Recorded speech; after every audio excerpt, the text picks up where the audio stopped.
I had always trusted my parents. Every late-night text, every request, every promise, they had built my life around me. Or so I thought. It was a Tuesday morning when I checked my email and froze. A notification from my credit card company flashed in bright red, "Overlimit alert, $25,000 spent." My heart raced, my stomach sank. My first thought, there must be a mistake. I didn't max out my card. Never had. My hands shook as I opened the statement. And then I saw it. Flight tickets. Luxury hotel bookings. A private tour of Europe. And the name attached to every charge? My sister. I called her immediately. "What is this?" I demanded, trying to keep my voice steady. She sounded confused, innocent even. I don't know," she stammered. "Mom and Dad said it was fine." Fine. Just like that? They had drained my credit line without asking, without telling me, to fund her extravagance. I felt anger burn through me, sharp and relentless. My sister had everything handed to her, wrapped in excuses and smiles, while I, their own child, was left blindsided. I confronted my parents that evening. The living room was heavy with the smell of burnt coffee, the air thick with unspoken words. My mother smiled, the kind of smile that hides secrets and guilt simultaneously. "We just wanted to treat your sister," she said softly. "You'll understand when you have children." My father looked away, avoiding my gaze, the silence between us louder than any words. Understanding? This wasn't about understanding, it was betrayal.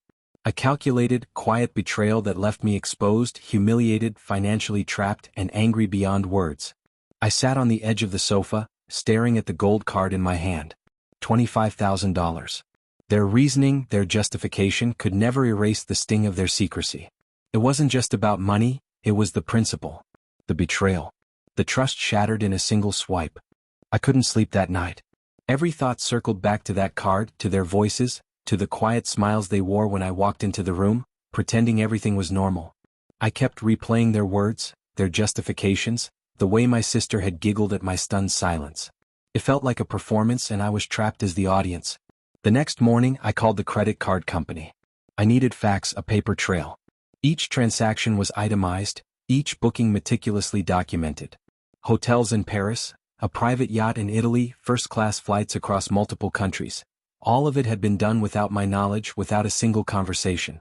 I printed every line, every receipt, every confirmation email. This wasn't carelessness, it was intentional. I decided I couldn't confront them head-on, not yet. Their ability to charm, to twist words, to justify the unjust, was too strong. I needed leverage. I needed clarity. I went through every shared account, every family ledger, every joint expense. Slowly the pattern emerged. This wasn't a one-time event, it was a habit, a strategy. My sister's lavish lifestyle had always been funded by my resources. My parents' loyalty didn't extend to me, they extended it to appearances, to smiles, to the illusion of fairness, while I remained the silent provider. Anger turned into a cold, calculated patience. I documented everything, every email, every excuse, every whispered justification. I started planning. Not revenge, not confrontation at the dinner table, but truth. The kind that hits where it hurts most. Exposure.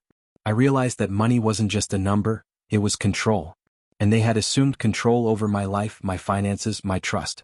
That assumption was about to be challenged, quietly, carefully, without the theatrics they had perfected for years. For the first time, I understood. Sometimes silence, observation, and preparation speak louder than confrontation. And this time I wouldn't be blindsided. Weeks later, I called my sister over, casually, as if nothing had happened. She walked in, radiant and oblivious, chatting about her upcoming trip again. I handed her a folder, the printed statements, the receipts, the emails, all laid out in neat order. Her smile faltered, confusion flashing across her face. What is this?" she whispered. I didn't answer. I let her stare at the evidence, let the realization sink in. The truth was undeniable, sharp, unavoidable. She had thought she could enjoy her luxury at my expense, hidden behind my parents' justifications, their smiles, their excuses. But now the curtain was lifted and she could see exactly what she had done. Later that evening, my parents tried to reason, to charm, to plead. But I had no words for excuses anymore. I only had facts. I told them calmly, quietly, "You broke trust. You used me. And now you will see the consequences." There was no drama, no yelling, just a quiet finality. By the end, the trip was canceled. The charges disputed. My sister's indulgence halted. And I finally felt it, a weight lifted, a boundary restored, a silent victory won. Betrayal had been confronted not with anger but with truth. And that truth finally belonged to me.